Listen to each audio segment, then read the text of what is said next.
Good morning, teacher. Eddie Reyes and Rommel Salas greets you, student from University of Guayaquil.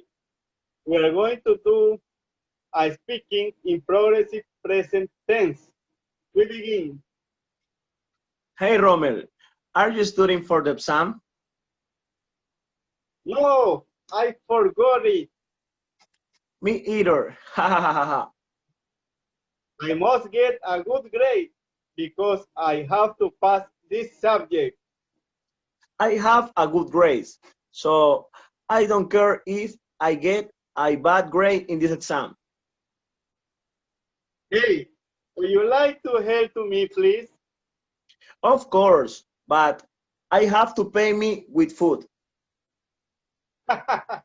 Okay, what do you like to eat? Mm, I would like to eat lasagna. Okay, but I have to get a good grade if you want to eat lasagna. Okay, okay. 30 minutes after.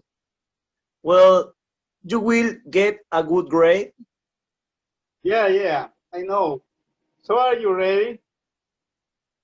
Obviously, Can Maria come? yes, she is so cool. Yeah, I know. I would like to say something. What happened, Rommel? Mm, I like Maria. I knew it. Will you say she? Mm, I don't know.